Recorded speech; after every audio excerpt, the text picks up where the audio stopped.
मंगलमय मंगल करण वीतराग विज्ञान, नमो ताहि जाते भये हरिहंतादि महान। करि मंगल करि हो महा ग्रंथ करण के काज, जाते मिले समाज सब पावे निज पद राज।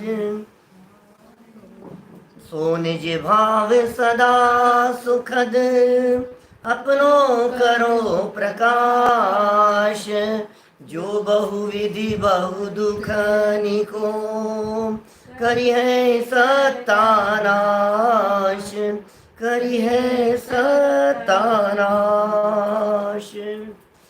मोक्ष मार्ग प्रकाशक नामक यह ग्रंथ है, तीसरा अधिकार। और इस तीसरे अधिकार के अंतर्गत संसार के दुखों की चर्चा कर रहे थे पंडित जी साहब। दुखों की चर्चा सबसे पहले कर्मों की अपेक्षा से यहाँ प्रारंभ की। ये जीव किस किस प्रकार के कर्म के उदय में क्या क्या परिस्थितियाँ करता है। देखिए, कर्म के उदय जन्य होने वाली अवस्थाओं की चर्चा तो पीछे की थी। अब वे अवस्थाएं इस जीव के दुख में कैसे निमित्त बनती हैं, उसकी चर्चा की जा रही है। कल हमने आपको ये बतलाया था कि भाई ये जितने भी इंद्रियों के विषय हैं, ये इंद्रियों के विषय इस जीव को दुख में निमित्त होते हुए दिखाई देते हैं। और इतनी गजब बात कह दी थी पंडित जी साहब ने, मरण पर्यंत दुख जाने तो भी विषयों को छोड़ता नहीं। मौत की कीमत पर भी इतना आसक्त रहता है, ये मिल जाए, ये मिल जाए, बस मौत दिख रही है। जिस लड़की को चाहता है उसके बाप कहता है तुझे जान से मार दूंगा, बोले मैं तैयार हूं मरने के लिए। माने ऐसी पिक्चर में देखते हैं ना, भाग जाएगा, कुछ करेगा हर तरह से। तो टोडरमल जी ने सिद्ध किया। देखिए क्या कह रहे हैं यहाँ। जो बात हमने आपसे कही है कि भाई मौत की कीमत पर भी ये चाहता है कि मैं विषय ग्रहण करूं, माने इसकी इच्छाएं इतनी खतरनाक है। और अंतिम चरणों में चलते हुए ये कह दिया था कि यदि ऐसी पीड़ा ना होवे तो भोगों की तरफ प्रवृत्ति करता हुआ क्यों दिखाई दे रहा है। सच में इसकी भोग की तरफ दौड़ती हुई जो वृत्ति है, जो प्रवृत्ति है, वो प्रवृत्ति इस बात को दिखाती है कि यह जीव दुखी है।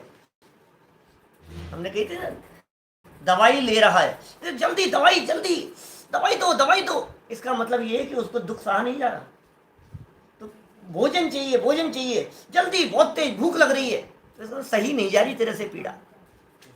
जैसे भोजन के संदर्भ में कही है, ऐसे सभी विषयों के संदर्भ में लगा लेना। माने विषयों की पीड़ा सही नहीं जाती, इसलिए उपाय करता हुआ दिखाई देता है। और टोडरमल जी ने उल्टा कहा, तू उपाय करता हुआ दिखाई देता है, इससे सिद्ध होता है कि तू पीड़ित है। पीड़ित है इसलिए दवाई लेता है, एक बात। अब कह रहे हैं तू दवाई ले रहा है ना, इससे पता लग रहा है कि तू दुखी है। हमने पूछा भाई साहब कोई तकलीफ तो नहीं है? नहीं नहीं, कोई तकलीफ नहीं है। कि तबीयत तबीयत, बोले बिल्कुल ठीक है। फिर 5 मिनट बाद में कहता है कि साहब वो दवाई लाना मेरी। तो इसका मतलब क्या है? इसका मतलब यह बीमार है। और सच में हमारे जो बीमारी है वो बीमारी क्षुधा की बीमारी, तृष्णा की बीमारी, गर्मी लगने से पीड़ित, पंखा क्यों चलाता है, एसी क्यों चलाता है, कूलर क्यों चला करके बैठता है, अच्छे कोमल डल्लभ के गद्दे तुझे क्यों चाहिए हैं, बताओ, अच्छा भोजन तुझे क्यों चाहिए, अच्छे सुगंधित वातावरण के अंदर क्यों बैठना चाहता है। इसका मतलब ये है कि इसके बिना तू दुखी अनुभव करता है और सुखी होने के नाम पर ये उपाय कर रहा है, सुखी होने के लिए। अब ये टोडरमल जी यहाँ कह रहे हैं इस अज्ञानी जीव ने क्या क्या उपाय किए और वे सारे उपाय कैसे झूठे हैं, इसकी बहुत मार्मिक व्याख्या टोडरमल जी करना चाह रहे हैं। देखो, टोडरमल जी के लाइनों की गहराइयां बतलाऊंगा आपको मैं, उनके चिंतन की सूक्ष्मता बतलाऊंगा। यहाँ जो विषय चल रहा है, पेज नंबर है 48, 48 नंबर पेज निकालिए अपनी अपनी पुस्तकों में। 48 नंबर पेज, पुस्तक सामने होना जरूरी है। लाइन पढ़ूंगा, फिर उन लाइनों की संगति बैठाऊंगा। टोडरमल जी ने पहले ऊपर से 3 पैराग्राफ दिए, देखना ग्रंथ में। इन 3 पैराग्राफ में पंडित जी साहब वर्णन करेंगे कि ये दुखी होने के लिए, सुखी होने के लिए क्या क्या उपाय करता है, या दुख दूर करने के लिए क्या उपाय करता है। ये 3 पैराग्राफ में चर्चा है। और फिर आगे के 3 पैराग्राफ में चर्चा करेंगे कि तूने जो उपाय किए हैं वो उपाय झूठे हैं। समझ रहे हो आप मैं क्या कह रहा हूं? मैं आपको इस ग्रंथ की गहराई में ले चलना चाह रहा हूं और टोडरमल जी के चिंतन की सूक्ष्मता की तरफ ले जाना चाह रहा हूं। टोडरमल जी ने जितना व्यवस्थित लेखन किया है मैं उसे आपको दर्शाना चाह रहा हूं। हमारे हृदय में महिमा तो आए, ये व्यक्तित्व क्या थे, ऐसे ही नहीं चलता है हवा में कहीं भी कुछ भी कह दिया। इनके लेखन में कितना व्यवस्थित पना है। क्या बतलाया मैंने? पहले 3 पैराग्राफ में दुख के दूर करने के उपाय क्या करता है, उपाय नहीं बतला रहे, तू क्या उपाय करता है, अज्ञानी क्या उपाय करता है, ये इन 3 पैराग्राफ में चर्चा हुई। और फिर कहा कि तूने जो उपाय किए थे ना, ये सारे उपाय झूठे हैं, इन उपायों से काम नहीं चलेगा। ये बात आगे के 3 पैराग्राफ के अंदर कही। देखो जरा पढ़ता हूं, देखना, फिर उनको मिलाएंगे अपन ऊपर से नीचे तक, फिर आपको बात समझ में आएगी। अब इस दुख के दूर होने का उपाय यह जीव क्या करता है, सो कहते हैं। दुख क्या था? दुख क्या था? पीछे जो कहा था, 5 इंद्रियों के विषयों को भोगना चाहता था, अब भोग नहीं पा रहा था, शक्ति नहीं थी। पीछे ये सब बातें कही थी, भोगना तो चाहता है लेकिन क्या करें। तो अब ये उपाय क्या कर रहा है सुखी होने के लिए? तो कहते हैं इंद्रियों से विषयों का ग्रहण करने पर मेरी इच्छा पूर्ण होगी। ये जो मेरी इच्छा है ना, ये इच्छा कब पूरी होगी? जब मैं इंद्रियों के माध्यम से इस विषय को ग्रहण कर लूं, तब इच्छा पूरी होगी। ऐसा जानकर प्रथम तो नाना प्रकार के अनेक प्रकार के भोजनादिकों से इंद्रियों को प्रबल करता है। क्योंकि भाई इंद्रियों से भोगूंगा ना, मैं विषय को भोगूंगा तो सुखी होऊंगा। अब विषय को भोगूंगा हाथ पांव से, आंखों से, कान से, इंद्रियों से, अब ये प्रबल नहीं हो, शक्ति नहीं हो, तो काम नहीं चलेगा। तो क्या उपाय करता है? इंद्रियों को प्रबल करता है। मुझे बतलाइए, आज सुबह उठते ही पहले जितने लोग दौड़ते हुए दिखाई दे रहे हैं, जो दौड़ते हैं, भले ही घर में दौड़ते हों, ट्रेडमिल पर दौड़ते हों, मॉर्निंग वॉक के लिए जाते हों, प्राणायाम के लिए जाते हों, एक्सरसाइज कर रहे हों, योगा कर रहे हों, ये किस लिए कर रहे हो? फिटनेस, कि फिट क्यों रहना चाहते हैं? नहीं, फिट रहूंगा तो मैं शायद अच्छे से काम कर पाऊंगा, भूख पाऊंगा, तो सुखी होऊंगा। तो टोडरमल जी कह रहे हैं तू ये उपाय कर रहा है भोजन, नहीं अच्छा भोजन देखो भाई, संभल करके करो भाई। नहीं नहीं नहीं यार, ये चीज़ नुकसान करती है, ये चीज़, इससे ये खाऊंगा तो तबीयत खराब हो जाएगी, ये खाता हूँ तो मेरे गले में दर्द हो जाता है, इससे ऐसा होता है, इससे ऐसा होता है। एक एक चीज़ को बहुत बहुत विचार पूर्वक सोच समझ करके खाता पीता है। अभी टोडरमल जी नीचे चल करके इस बात को सिद्ध करेंगे कि अरे मूर्ख, तू जितने उपाय वर्तमान में भोजन आदि के कर रहा है हष्ट पुष्ट रहने के लिए, ये सारे उपाय तेरे झूठे प्रतीत होते हुए दिखाई देते हैं। उसका कारण ये है कि जब तू बच्चा था, जची जो चीज हाथ में आती थी और खाता पीता था, कुछ होश नहीं रहता था, कुछ विवेक नहीं था। जब तू माँ के पेट में था, बुद्धि नहीं लगाता था और दिन दुगना रात चौगुना बढ़ता था। महीने भर में आप देख लो बच्चे की ग्रोथ दिखाई देने लग जाएगी। 2 महीने के अंदर आपको ऐसा लगेगा कि बच्चा कितना सीख गया। ये 2 महीने पहले क्या था और 2 महीने के अंदर क्या सीख गया, कितना आगे बढ़ गया, इसकी हाइट बढ़ गई, उसका वजन बढ़ गया। और अब तू 25 साल का हो गया है, 20 साल का, 22 साल का हो गया है, 30-35 साल का हो गया। अब क्या कर रहा है? अब तू थोड़ा होशियार हो गया ना, 18-20 साल का हो गया तो थोड़ा सा होशियार हो गया है। और कह रहे हैं भोजन आदि से इंद्रियों को प्रबल करता है। ये प्रयास चल रहे हैं तेरे, अब तेरा बढ़ना बंद है। कह रहे थे जब तक तू कोई प्रयास नहीं कर रहा था तब तक तो इसका परिणमन जैसा होना था हो रहा था, अब तू इनको प्रबल करता है। और ऐसा ही जानता है कि इंद्रियों के प्रबल रहने से, आंखें ठीक रहने से, कान ठीक रहने से, प्राणायाम करेगा, भ्रामरी और ये अनुलोम विलोम करेगा, कपालभाति करेगा, पेट ठीक रहना चाहिए, कब्ज नहीं होनी चाहिए, पेट साफ होना चाहिए, दांत ठीक रहने चाहिए, मुंह सही रहेगा, नहीं तो भाई सब गड़बड़ हो जाएगी। हाथों ऐसे ऐसे ऐसे करो, नहीं तो ये क्या है, जाम हो जाएंगे, ये चलेंगे नहीं।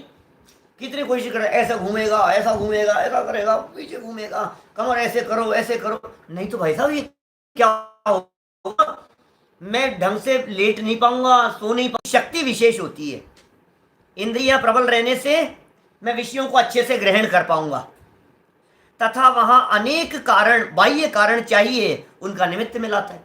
अब कितने बाह्य कारण चाहिए बोलो?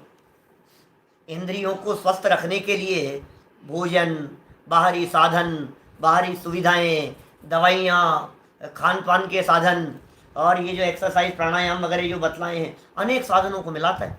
ये नहीं, ये अरे नहीं नहीं, ये चीज़ नहीं, ये इतनी मात्रा में, ये इतनी मात्रा में, दूध लो, आप मलाई लिया करो, आप ऐसा किया करो, आप हलवा खाओ, आप बादाम का हलवा खाओ, माने मैं जान नहीं पा रहा हूँ, समझ नहीं पा, आप आंखों की रोशनी बढ़ाने के लिए ये चीज़ खाओ, इससे ऐसा होगा। तो साधन बैठाता है बहुत तरह के। लोग कहते हैं आंखों के लिए गाजर खाओ, अभक्ष्य है हमारे यहाँ। तो वे कहते हैं नहीं ऐसी चीज़ खाओ, स्मरण शक्ति बढ़ाने के लिए तुम बादाम खाओ। तो ये सब ऐसे उपाय करता है, अनेक निमित्त मिलाता है, मिलाता है। देखिए आगे, तथा इंद्रियां हैं, मैं इनको नीचे से जोड़ता जाऊं क्या, आप चाहें तो क्या करूं बोलो? माने ये जो ऊपर कहा है, इन बातों को नीचे कहेंगे कि सो ये उपाय झूठे हैं, चौथे पैराग्राफ में, इसी के चौथे पैराग्राफ के अंदर कहा है कि सो ये उपाय है ना, ये सारे के सारे उपाय झूठे हैं।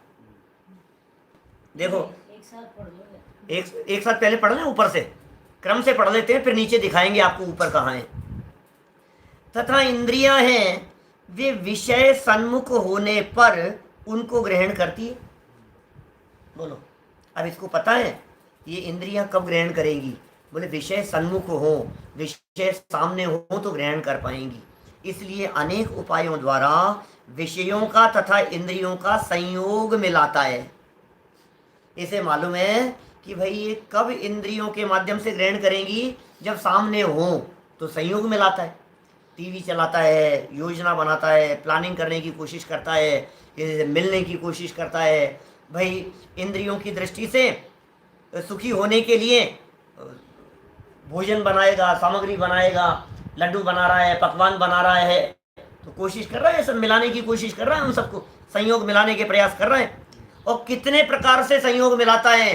तो टोडरमल जी ने कह दिया 5 इंद्रियां हैं तुम्हारे, और पांचों इंद्रियों के लिए 5 एग्जाम्पल दे दिए, 5 बातें कह दी।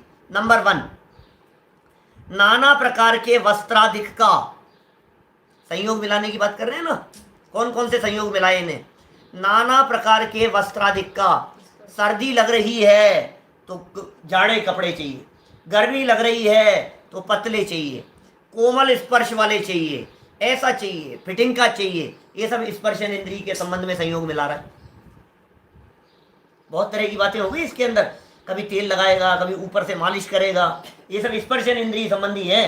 क्रीम वो लगाता है, क्रीम लगाता है, ऐसे लगाता है, चिकनाई है, सर को ऐसे करता रहता है, ये सब इसके अंदर शामिल हो जाएंगे। नाना प्रकार के वस्त्र आदिक का, नंबर 1 स्पर्शन इंद्रिय संबंधी संयोग मिला रहा है। भोजन आदिक का रसना इंद्रिय संबंधी संयोग मिला रहा है। पुष्प आदिक का घ्राणेन्द्रिय संबंधी संयोग मिला रहा है। पुष्प, इत्र, पाउडर, सुगंधित चीजों का संयोग मिला रहा है।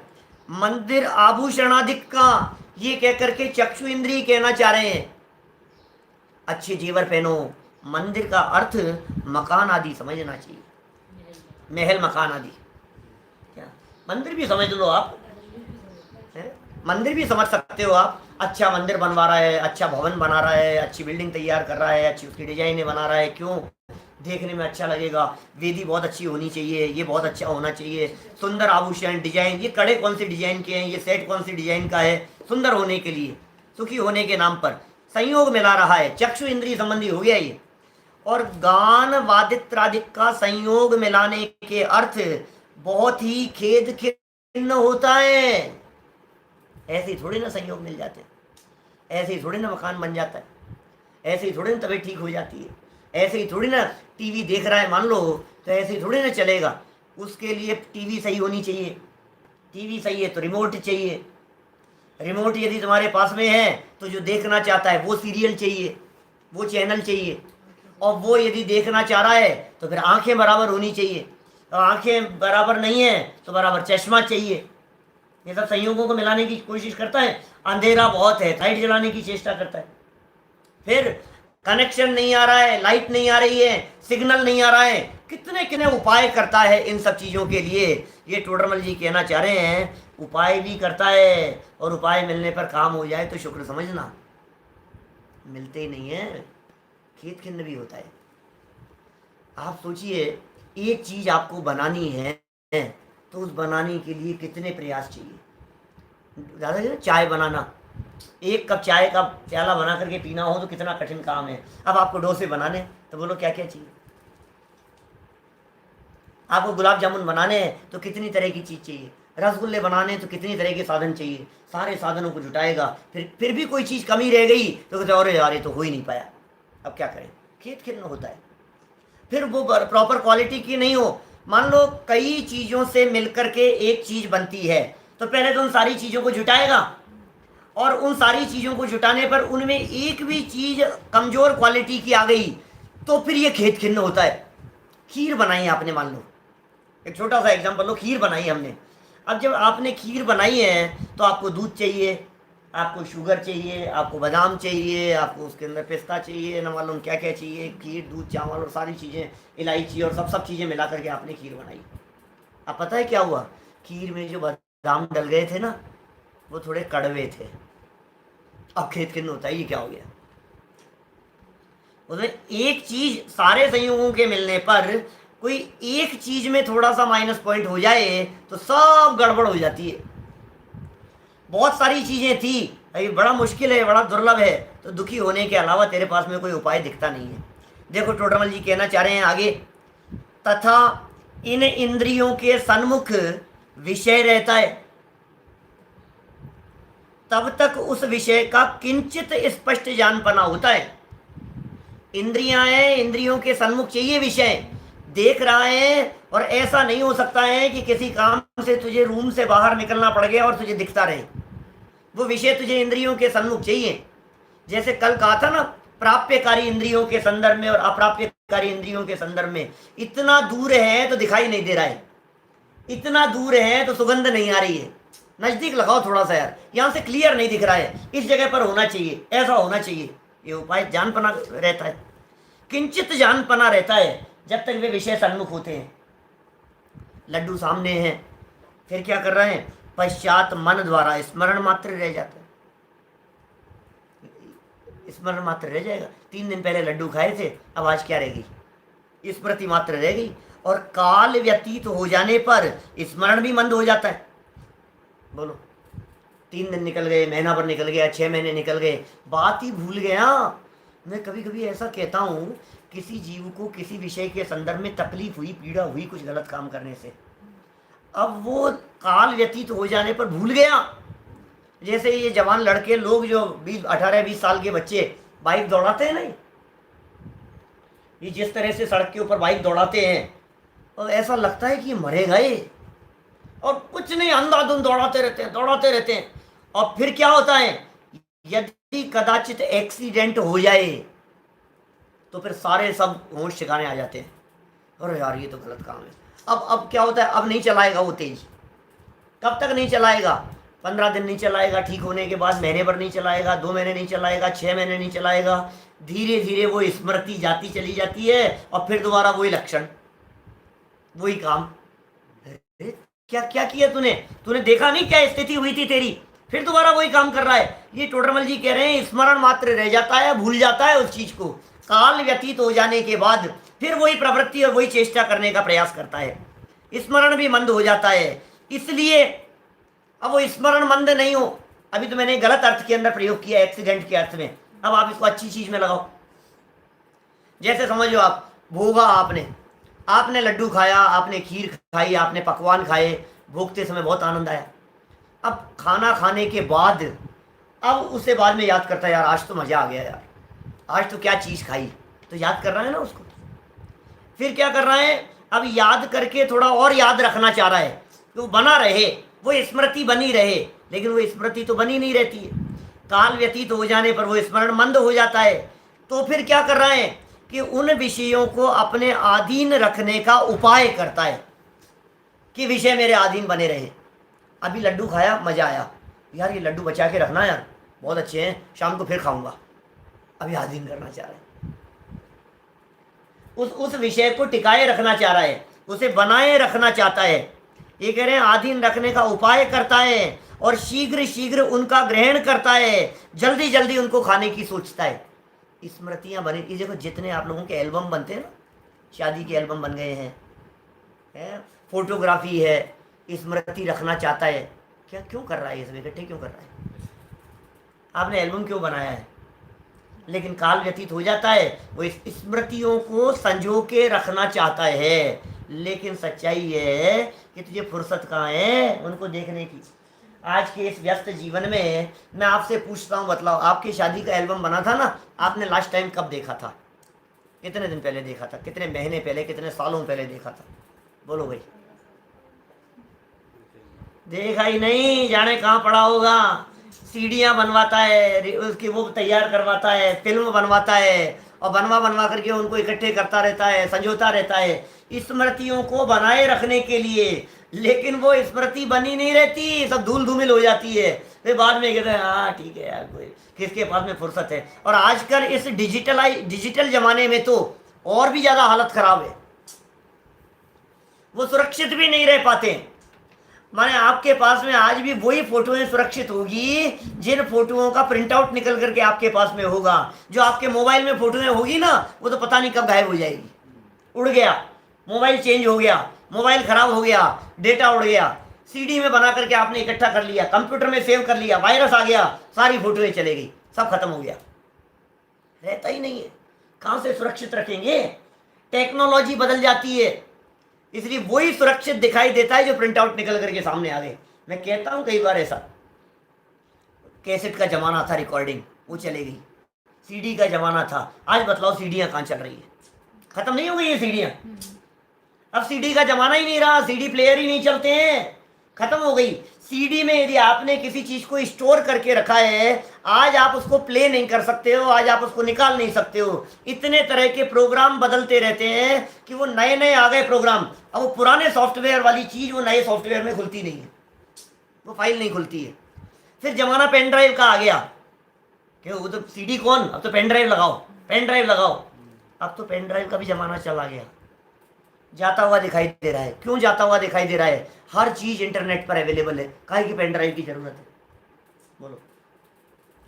अब कोई व्यक्ति मेरे से कहे पंडित जी साहब आपके प्रवचन चाहिए पेन ड्राइव में, अब ये कोई पुराने लोग ही कह सकते हैं क्या?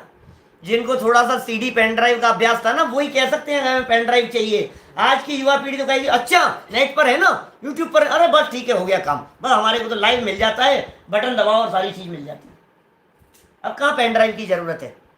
आपको याद होंगे 20 साल 25 साल पुरानी बातें कहता हूँ, घरों में मूवी देखने के लिए सैटरडे नाइट को VCR लगाते थे, किराए पर कैसेटें लेकर के आते थे। बोलो अब वो कैसेटें कहाँ होगी भाई साहब? अब उन दुकानों का क्या हो रहा होगा, क्या बिक रहा होगा, क्या चल रहा होगा? खत्म ही हो गई। मतलब देखिए आप 2 5 10 साल के अंदर किस तरह से स्थितियां और परिस्थितियां बदल जाती है। ये टोडरमल जी ये कह रहे हैं तू संजो करके रखना चाहता है और शीघ्र शीघ्र ग्रहण करने का प्रयास करता है, और ग्रहण करता भी है बार बार में, और जल्दी वापस वापस वापस, रिपीट रिपीट। आज कोई चीज अच्छी बनी है, इसको लगता है 3 दिन बाद में फिर बना लो। कोई चीज अच्छी आपको पसंदीदा चीज हो ना, तो ये कहता है यार वीक में 1 दिन तो बना ही लिया करो यार, सप्ताह में 1 दिन तो बना ही लिया करो। ये जल्दी जल्दी ग्रहण करना चाहता है। तथा देखो आगे चौथी लाइन है इस पैराग्राफ की, तीसरे पैराग्राफ की चौथी लाइन, तथा इंद्रियों के तो एक काल में एक विषय का ही ग्रहण होता है, किंतु ये बहुत ग्रहण करना चाहता है, क्या करे? आपको ध्यान होगा पीछे 36 नंबर पेज पर एक प्रकरण दिया था, पेज नंबर 36 पर ऊपर से पैराग्राफ था, मति ज्ञान श्रुति ज्ञान की पराधीन प्रवृत्ति की चर्चा चल रही थी। दर्शनोपयोग होता है तब ज्ञानोपयोग नहीं होता, मति ज्ञानोपयोग होता है तब श्रुति ज्ञानोपयोग नहीं होता। उसमें भी स्पर्श इंद्रिय से जानता है तो रसनादिक से नहीं जानता है। फिर स्पर्शन इंद्रिय से जानता है, उसके भी एक विषय में प्रवृत्ति होती है। कितनी पराधीनता है यार, क्या हालत है। स्पर्श का ज्ञान होता है, कोमल स्पर्श का ज्ञान होता है तो कठोर का नहीं होता है, ऐसी हालत। तो आकुलित होता है, शीघ्र शीघ्र आकुलित होकर शीघ्र शीघ्र एक विषय को छोड़कर अन्य को ग्रहण करता है। खाना खाने के लिए बैठा है, नमकीन खा रहा है, मिठाई की तरफ दृष्टि है, मिठाई की तरफ दृष्टि है, अगला घास कौन सा लेना है, मुंह में कौन सा है, जल्दी जल्दी जल्दी जल्दी। क्या चाह रहा है तू, और जल्दी मिल जाए, और जल्दी मिल जाए, अरे आज मौका मिल गया है, जितना भूख सको भूख लो, ऐसा सोचता है। आज खाने का, भिखारी वगैरह ऐसे लोग, आज मौका मिल गया, पार्टी में जाए, मान लो वो भिखारी, आज मौका मिल गया है यार, जितना भरपेट खा सको खा लो आप, फिर पता नहीं कब मौका मिले, ऐसे सोचता है पांचों इंद्रियों के संदर्भ में। आज टीवी देखने के लिए, आज पापा मम्मी घर पे नहीं है और आज टीवी देखने का मौका मिल गया है, तो आज देख लो जितना जी भर के देख सकते हो, ये ऐसा विचार करता है। भाई एक विषय को छोड़कर अन्य को ग्रहण करता है, ऐसे झपट्टे मारता है। ये तो सारे किए गए इसके द्वारा प्रयास और उपाय। अब टोडरमल जी कह रहे हैं तेरे उपाय झूठे क्यों हैं। अब समझना, एक एक पॉइंट को मिलाना। देखो पेज नंबर 48 पर चौथा पैराग्राफ ऊपर से, इस प्रकार जो उपाय इसे भाषित होते हैं सो करता है, परंतु वे झूठे हैं। तेरे द्वारा किए गए सारे प्रयास झूठे हैं, तू जितने उपाय कर रहा है सब झूठे हैं। कि साहब मैंने ये सब किया, इकट्ठे करने का प्रयास किया, इनको इंद्रियों को प्रबल करने का प्रयास किया, संयोगों को मिलाने का प्रयास किया, नाना प्रकार के वस्त्राभूषण ये सब इकट्ठे किए, ये सब बहुत बहुत प्रयास किए मैंने सब। तो ये कह रहे हैं सारे उपाय झूठे हैं। क्योंकि प्रथम तो इन सब का ऐसा ही होना अपने अधीन नहीं है, इसलिए झूठे उपाय हैं। तूने जितने उपाय किए हैं, मैं तेरे से पूछना चाहता हूं, ये उपाय तेरे अधीन थे क्या? बता। तूने जितनी कोशिश की है, क्या वो तेरे करने से हो जाएगी क्या? तूने जितने प्रयास किए हैं, क्या वे मिल जाएंगे क्या? बोले महान कठिन है तथा कदाचित। कठिन तो बहुत था। आपको क्या लग रहा है खाना बनाना आसान काम है? आपको क्या लगता है बोलना, चलना, गाड़ी चलाना ये सब आसान काम है? करता हुआ दिखाई दे रहा है। कदाचित उदय अनुसार ही विधि मिल जाए तो इंद्रियों को प्रबल करने से कहीं विषय ग्रहण की शक्ति बढ़ती नहीं। लो कौन सा पॉइंट आया, ऊपर देखना जरा। पहले नंबर के पैराग्राफ के अंदर एक पॉइंट दिया था, इंद्रियों को प्रबल करता है। दिख रहा है आपको, तीसरी लाइन दिख रही थी। इच्छा पूर्ति के अर्थ इंद्रियों को प्रबल करता है। और यहाँ क्या कह रहे हैं, इंद्रियों को प्रबल करने से ही विषय ग्रहण की शक्ति नहीं बढ़ती। बोलो, वहां दूसरा वाक्य दिया था तीसरी लाइन में, ऊपर से तीसरी लाइन में, इंद्रियों के प्रबल रहने से मेरे विषय ग्रहण की शक्ति विशेष होती है। इंद्रिया प्रबल रहेगी तो शक्ति विशेष होती है। और यहाँ कह रहे हैं इस पैराग्राफ की चौथी लाइन में, वह शक्ति तो ज्ञान दर्शन बढ़ाने पर बढ़ती है, तो यह कर्म के क्षयोपशम के अधीन है। पॉइंट समझ में आ रहे हैं आपको? कहां से कहां जोड़ा है टोडरमल जी ने। अब हम तो फ्लो में पढ़ते चले जाते हैं ना, तो हमें पता नहीं लगता कि ऊपर क्या कहा था और नीचे क्या कहा है। ऊपर टोडरमल जी ने लिखा कि भाई तू ये समझ रहा है कि शक्ति विशेष होगी, इंद्रिया प्रबल होगी तो। और यहाँ टोडरमल जी ने कह दिया कि तेरे बढ़ाने से नहीं बढ़ती है, ज्ञान दर्शन बढ़ेंगे तो शक्ति बढ़ेगी, क्षयोपशम बढ़ेगा तो बढ़ेगी, और वो कर्माधीन है। तू सोच रहा है कि मैं बादाम खा करके बढ़ा लूंगा, और टोडरमल जी कह रहे हैं कि तेरे बादाम खाने से कुछ भी नहीं होगा, क्योंकि ज्ञानावरणी कर्म का क्षयोपशम होगा तो शक्ति बढ़ेगी। वाक्य कितना मार्मिक है। अब आप क्षयोपशम समझते हो, आप शक्ति को समझते हो। ज्ञान, ये कह रहे हैं कर्म के क्षयोपशम के अधीन है शक्ति का बढ़ना, कर्म के उदय के अधीन नहीं कह रहे हैं। पॉइंट नोट करना, भाव भाषण होना चाहिए आपको हर चीज का, क्योंकि कर्म के उदय में तो शक्ति घटती है। जानने की, देखने की जो शक्ति थी, ये ज्ञानावरणी दर्शनावरणी कर्म के उदय में तो घटती है और क्षयोपशम के अनुसार बढ़ती है। तो कर्म का जैसा जैसा क्षयोपशम होगा वैसे वैसे शक्ति बढ़ती है। ये कह रहे हैं फिर आगे किसी का शरीर पुष्ट है उसके ऐसी शक्ति कम देखी जाती है। स्पष्ट कर रहे हैं उसी बात को। किसी का शरीर पुष्ट है उसके ऐसी शक्ति कम देखी जाती है, और किसी का शरीर दुर्बल है उसके अधिक देखी जाती है। लो अब क्या करो, तेरे अधीन नहीं है, कर्माधीन है। तू तो इंद्रियों को पुष्ट करने की कोशिश कर रहा था। नहीं नहीं, बल बढ़ेगा तो शक्ति विशेष होगी। तू कितनी भी ताकत बढ़ाने की कोशिश कर, ताकत तो क्षयोपशम के अधीन है, तेरे अधीन नहीं है। स्मरण शक्ति बढ़ाने के लिए तू कितने भी उपाय कर ले, ये ज्ञानावरण के क्षयोपशम के अधीन है। कमजोर है, दुबला पतला है, और स्टेमिना बहुत है, और अच्छा तगड़ा है, हेल्दी फिट दिखाई दे रहा है, लेकिन स्टेमिना नहीं है बिल्कुल।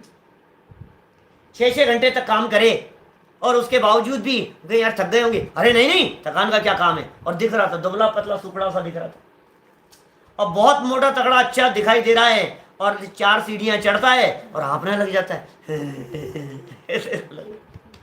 सीढ़ियां नहीं चढ़ी जा रही तेरे से यार, ताकत तो इतनी दिखाई दे रही थी। एक कमजोर सा दिखाई दे रहा है, एक बहुत पावरफुल दिखाई दे रहा है, लेकिन जो पावरफुल व्यक्ति है उसको एक कमजोर दिखने वाला दुबला पतला व्यक्ति वो उसको पछाड़ देता है। तो भाई ये सब ऐसा ही चलता है। इसलिए भोजन आदि द्वारा क्या इंद्रियां पुष्ट करने से कुछ सिद्धि है नहीं। ऊपर कहा था ना भोजन आदि द्वारा, आप देखो भोजन आदि कहाँ दिखा आपको, 2nd पैराग्राफ में, ऊपर 2nd पैराग्राफ में भोजन आदिक संयोग मिलाने की बात कही थी ना। भोजन आदिक मिलाता है, बाह्य उपाय करता है, पुष्पादिक का संयोग मिलाता है, आभूषणादिक का मिलाता है, गान वादित्रादिक का संयोग मिलाता है। तो भोजन आदिक ये कह रहे हैं इंद्रियां पुष्ट करने से पुष्ट नहीं होती है, इससे सिद्धि नहीं होती है। या ऐसा भी कह सकते हैं इसको, ऊपर जो 4थी लाइन में प्रयोग किया था, अनेक बाह्य कारण चाहिए। अनेक बाह्य कारणों के अंदर भोजन आदि बाह्य कारण करता है, बोले उनसे होता नहीं है। कषाय शक्ति घटने से कर्म का क्षयोपशम होने पर ज्ञान दर्शन बढ़े, तब विषय ग्रहण की शक्ति बढ़ती है। बोलो ऊपर ही लगाना, भी 1st पैराग्राफ की बात ही समझना। यहाँ 1st पैराग्राफ की बात 1st पैराग्राफ में समझना। 1st पैराग्राफ के अंदर जो बाह्य अनेक कारण चाहिए ऐसा कहा है ना, बाह्य अनेक कारण चाहिए, उनका निमित्त मिलाता है। तो बाह्य अनेक कारण में क्या क्या मिलाता है, भोजन आदि को मिलाता है। और टोडरमल जी कह रहे हैं भोजन आदि को करने से इंद्रियां पुष्ट नहीं होती। तो इंद्रियां कैसे पुष्ट होती हुई दिखाई देगी? इंद्रियां पुष्ट मतलब आंखें अच्छी नहीं, इंद्रियां पुष्ट माने आंखों से देखने की शक्ति अच्छी। इंद्रियां पुष्ट माने कान सुंदर दिखाई दे नहीं, कानों के सुनने की सामर्थ्य बढ़ जाना। तो बोले वो तो क्षयोपशम के अनुसार होगा, विषय ग्रहण करने की शक्ति, वो तो कर्माधीन है, वो तो योग्यता के अधीन है। ठीक है ना। देखिए फिर आगे कहते हैं, बहुत ही सुंदर बात कहना चाह रहे हैं टोडरमल जी साहब। तथा विषयों का जो संयोग मिलता है, पैराग्राफ नंबर 2 ऊपर से संयोग मिलाता है, उस पैराग्राफ में क्या कहा, 2 लाइनें पढ़ो ऊपर से देखना, दूसरे पैराग्राफ की 2 लाइनें पढ़ रहा हूं। इंद्रियां हैं वे विषय सम्मुख होने पर उनको ग्रहण करती है, इसलिए अनेक उपायों द्वारा विषयों का तथा इंद्रियों का संयोग मिलाता है। विषय और इंद्रिय इनका संयोग मिला रहा है। अब टोडरमल जी क्या कह रहे हैं संयोग मिलाने के संदर्भ में? ऊपर कहा था ये उपाय करता है, और नीचे कह रहे हैं ये सिद्ध कर रहे हैं कि ये उपाय तेरे झूठे हैं। हम क्या क्या करते हैं भाई साहब, और क्या क्या उपाय कर रहे हैं। और टोडरमल जी क्या कह रहे हैं, विषयों का जो संयोग मिलता है, तू मिला रहा है ना, अरे देखो साहब मैंने मिलाया और मिल गया, अरे साहब हमने इनका इनके साथ में संबंध बना दिया, इनका लड़का था और हमने इनके साथ में संबंध करा दिया, बहुत अच्छा, ये संबंध मिला दिया ना तूने। कह रहे हैं वे बहुत काल तक नहीं रहता। विषयों का संबंध माने संयोग उदयानुसार मिलते हैं, और उदयानुसार मिलते हैं और अपनी योग्यता के अनुसार टिके रहते हैं। चाहा हुआ होता नहीं है, जो होता है वो रहता नहीं है, जो रहता है वो भाता नहीं है। ये स्थिति है सच में। तो संयोग इसने मिलाए, और मिलाने के बाद में कहा कि अब ये रहेंगे ना, बोले रहेंगे नहीं, संयोग परमानेंट नहीं रहते। आज की जैसी परिस्थिति कल नहीं रहने वाली है, आज जैसे संयोग कल बने नहीं रहेंगे। आप इस गलतफहमी में मत रहना। आप यदि ये सोच रहे हो कि आज जैसा वातावरण है ऐसा कैसा बना रहेगा, आज जो तुमने ऐसी सुविधाएं सारी लगा ली है, ये सुविधाएं बनी रहेगी, उतार चढ़ाव होते हुए देखे जाते हैं। पैसे वाला व्यक्ति गरीब हो जाता है, गरीब व्यक्ति पैसे वाला हो जाता है, जो दुबला पतला होता है वो कमज़ोर हो जाता है, मतलब मोटा तगड़ा हो जाता है, मोटा तगड़ा होता है वो कमज़ोर हो जाता है। आज बच्चे सामने जवाब दे रहे हैं, कल अच्छे हो जाते हैं, अनुकूल हो जाते हैं, मित्र शत्रु हो जाते हैं, शत्रु मित्र हो जाते हैं। तुमने अच्छा योजना बना करके अपनी एक टीम बनाई, सहयोग बनाया ना तुमने अच्छा काम करने के लिए, तुमने टीम बनाई है काम अच्छा करने के लिए। अरे हमने 10 लोगों की टीम बना ली, तो सहयोग बैठा लिए तुमने, उनको अच्छे आपने सॉफ्टवेयर दे दिए काम करने के लिए। तो कह रहे हैं बहुत काल तक रहते नहीं है, कोई कब चला जाएगा, कोई कब विरोधी हो जाएगा, किसी को कब बात नहीं जचेगी, अथवा सर्व संयोगों का संयोग मिलता ही नहीं है। पहले तो सारे संयोग मिलते नहीं है। तूने सोचा था कि मैं ये मिला दूंगा, भोजन आदिक मिल गए हैं तो पुष्पादिक नहीं मिले हैं, पुष्पादिक मिल गए हैं तो आभूषणादिक नहीं मिले हैं, आभूषणादिक मिल गए हैं तो वान गान वादित्र आदि नहीं मिले हैं। पांचों इंद्रियों के संयोग एक साथ मिल जाएंगे क्या? कुछ ना कुछ माइनस पॉइंट रहता ही रहता है। 100% सारी चीजें तेरे संयोग मिलाने से मिलती नहीं है। इसलिए कह रहे हैं टोडरमल जी साहब, ये आकुलता बनी रहती है। तेरे उपाय झूठे थे, तू संयोग मिलाना चाह रहा था। अभी देखो क्या कह रहे हैं पंडित जी, तथा उन विषयों को अपने अधीन रखकर शीघ्र शीघ्र ग्रहण करता है, जल्दी जल्दी ग्रहण करता है, अपने अधीन रखता है। जो इत्र है उसे अपने अधीन रखा, फिर जल्दी जल्दी अभी लगा लिया, फिर 3 घंटे बाद में फिर लगाएगा, फिर थोड़ा सा लगा, पसीना गर्मी लगी तो फिर लगाएगा, बार बार में जल्दी जल्दी। किंतु वे अधीन रहते नहीं हैं। अब बहुत मार्मिक वाक्य है, जैन दर्शन का सार, जनागम का सार इस वाक्य में भर दिया है टोडरमल जी ने। वे भिन्न भिन्न द्रव्य तो अपने अधीन परिणमित होते हैं। बोलो, तू सोच रहा है मैं इनका संयोग मिला लूंगा, और संयोग मिलते हुए भी दिखाई दे रहे हैं। तुझे लगता है मैं इनको टिकाए रखूंगा, और तेरे को टिकते हुए भी दिखाई देते हैं, लेकिन वो अपने हिसाब से परिणमित नहीं, खुद के हिसाब से परिणमित हो रहे हैं, अपने अपने अधीन। रोटी अपने ये सोच रहा है मैं इसको टिकाए रखता हूँ। आज जो डोसे का घोल बनाया ना आपने, इसको यार रख लेना यार, शाम को खाऊंगा। और पकौड़ियाँ बनाई हैं, हलवा बनाया ना, बहुत टेस्टी बनाए, थोड़ा बचा करके रख लो शाम को। तो टोडरमल जी कह रहे हैं शाम तक टिकता ही नहीं है, वो परिणमन उसके अधीन है, उसका परिणमन बदल जाता है। जब वस्तु का एक तो परिणमन के अधीन है और दूसरा कर्मोदय के अधीन है। 2 हेतु दे दिए टोडरमल जी साहब ने यहाँ। एक तो कह दिया है उन्होंने परिणमन के अधीन है, और दूसरा कह दिया कर्मोदय के अधीन है। और ये सोचता है कि मेरे अधीन है, मैं सोच रहा हूं कि ये मेरे हिसाब से चल रहे हैं, और सच्चाई ये है कि वो तेरे हिसाब से नहीं चल रहे हैं, वो उदय के हिसाब से चल रहे हैं। कौन लाया बतलाओ? आप सोचिए जरा, रोड पर चलते चलते अचानक ठोकर लगी, और ठोकर लग करके दांत टूट गया। अब दांत टूट गया तो ये कहता है अरे यार मेरा दांत टूट गया, रोता है। इतने में कोई ज्ञानी समझदार व्यक्ति आया, उसने कहा मूर्ख, ये तो शुक्र समझ कि एक ही टूटा है, अभी सारे भी टूट सकते थे। ये ज्ञानी विद्वान यहाँ समझदार व्यक्ति बतलाना चाह रहे हैं, ये कर्म के उदय के निमित्त से मिले थे, और कर्म का उदय चला जाए तो सारे एक साथ छीने भी जा सकते हैं। तू सोच रहा है मैं मिला रहा हूं, और ये कर्माधीन है। वस्तु का परिणमन अपनी योग्यता से होता है, सारे जगत का परिणमन अपनी अपनी योग्यता से होता हुआ दिखाई दे रहा है। तेरे बालों का परिणमन कैसे होगा, तेरे नाक कान का परिणमन कैसे होगा, तेरे आंख नाक का परिणमन किस तरह से हो रहा है, तेरे हाथों का परिणमन कैसे होगा, तेरे इन हाथों की रेखाओं का क्या होगा, एक एक चीज का परिणमन तेरे से पूछ के हो रहा है क्या? सब अपनी अपनी योग्यता से हो रहा है। तो टोडरमल जी ने ये 2 पॉइंट यहाँ दे दिए हैं, वे भिन्न भिन्न अपने अधीन परिणमित होते हैं, या कर्मोदय के अधीन है। ऐसे कर्म का बंध यथा योग्य शुभ भाव होने पर होता है, और पश्चात उदय आता है। वह प्रत्यक्ष देखते हैं, अनेक उपाय करने पर भी कर्म के निमित्त बिना सामग्री नहीं मिलती। ये दूसरा पैराग्राफ। ऊपर दूसरे पैराग्राफ का मेन पॉइंट था संयोग मिलाता है, और यहां टोडरमल जी ने सिद्ध कर दिया कि तेरे ये उपाय झूठा है।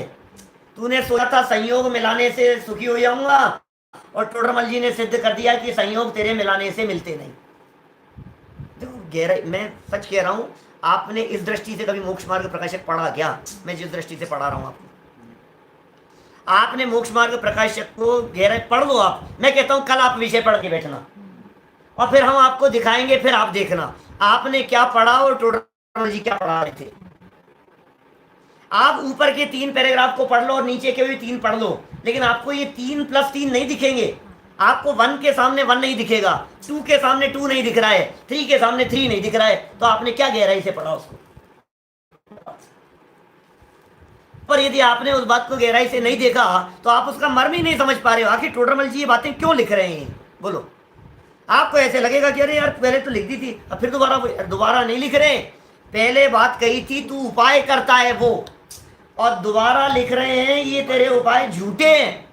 तो तीसरे पैराग्राफ की बात को तीसरे पैराग्राफ में लाना, नंबर पेज पर ऊपर पैराग्राफ देखना, 2-4 मिनट में खत्म करेंगे बात, बस एक ही पैराग्राफ पढ़ेंगे। तथा एक विषय को छोड़कर अन्य का ग्रहण करता है, ऐसे झपट्टे मारता है, उससे क्या सिद्धि होती है? अब बतलाओ, इस पैराग्राफ में क्या कहा था? झपट्टे मारने वाला पैराग्राफ है ना ये, 48 पेज पर तीसरा पैराग्राफ, लास्ट शब्द देख लो, आपको ऐसा लगेगा कि ये इससे मिला रहे हैं। को छोड़ा, दूसरे को ग्रहण किया, झपट्टे मारता है, उससे क्या सिद्धि होगी? कोई सिद्धि होने वाली नहीं है। जो कहा था ना शीघ्र शीघ्र ग्रहण करता है, झपट्टे मारता है, पिछले उस पैराग्राफ में 48 वाले में कही थी, जल्दी जल्दी ग्रहण करता है और ले सारी चीजें बनी हुई है। इस व्यक्ति को जो जो चीज जितनी ले जानी वाले होते हैं ना, वो क्या करते हैं, ये भी ले लो, ये भी भर लो, ये भी भर लो, आया जा रहा है, तुरंत अभी की अभी खाली करना है आपको। अब बोलो क्या करना है आपको? तो कहते ये भी उठा लो, ये भी उठा लो, जो ले चल सको अपना सामान, जो इकट्ठा कर सको, ये धन ले लो, ये पैसा ले लो, ये चीज बहुत जरूरी है, ये भी ले चलो, ये चलो, माथे पे रखेगा, इधर रखेगा, कंधे पर टांक लेगा, जितना ले जाने की कोई जैसा मौका पड़े। ये टोडरमल जी कह रहे हैं कि भाई इससे क्या सिद्धि होगी? क्यों नहीं होगी सिद्धि? तो कह रहे हैं मन की भूख वाले को कण मिले तो क्या भूख मिटेगी? तेरी इच्छाएं तो इतनी है, और तू कितना हासिल कर पाएगा ये झपट्टे मार के भी? कितना इकट्ठा कर पाएगा? तेरी इच्छा तो इतनी बनी हुई है कि मैं पूरे घर की सारी सामग्री को ले जाऊं, मैं इसको भी नहीं छोड़ना चाहता, मैं इसको भी नहीं छोड़ना चाहता, और तू कर कुछ पा नहीं रहा है। मन माने जानते 40 किलो का एक मन होता है क्या? अब 40 किलो की किसी को भोजन की भूख हो लेने की, और उसे मिले कण, तो कितनी तृप्ति होगी बताओ? मुझे एक दृश्य याद आ रहा है कहीं का। एक व्यक्ति को बहुत तेज भूख लग रही थी और साथ में जा रहे थे, 2 दोस्त साथ में जा रहे थे। तो एक व्यक्ति बहुत खाए जा रहा था, जो ड्राइविंग कर रहा था, और बगल में जो बैठा था उसने कहा मुझे भी भूख लग रही है। तो उसने क्या किया, खाते खाते एक चने का दाना उसे दे दिया, एक चने का दाना, कि ले ले खा, तू भी खा। उसने चने, क्यों भूख मिटी कि नहीं थोड़ी सी? क्या बात कर रहे हो? एक चने का दाना खाने से भूख मिटेगी क्या?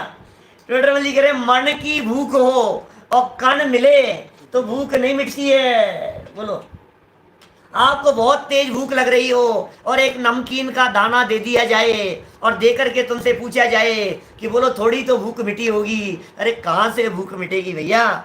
जैसे मन की भूख वाले को कण मिले तो क्या भूख मिटती है? उसी प्रकार जिसे सर्व के ग्रहण करने की इच्छा है, उसे एक विषय का ग्रहण होने पर क्या इच्छा मिटती है? इच्छा तो 5 इंद्रियों के विषयों की है, ये भी विषय, ये भी विषय, ये भी विषय, इच्छा तो बहुत है तेरी। तो ये कह रहे हैं क्या इच्छा मिटती है? इच्छा मिटे बिना सुख नहीं होता, इसलिए यह उपाय झूठा है। समझ में आ रही है बात? इस तरह टोडरमल जी साहब ने पहले तो तेरे द्वारा किए जाने वाले उपाय बतलाए, फिर आगे के 3 पैराग्राफों में उन सारे उपायों को झूठा बताया। अब प्रश्न उठाते हैं आगे कि साहब झूठे क्यों कहते हो? सुख तो मिलता है हमारे को। इसकी चर्चा हम कल फिर यथा समय करेंगे। अभी की बात करेंगे मेरा शुद्ध स्वरूप अविनाशी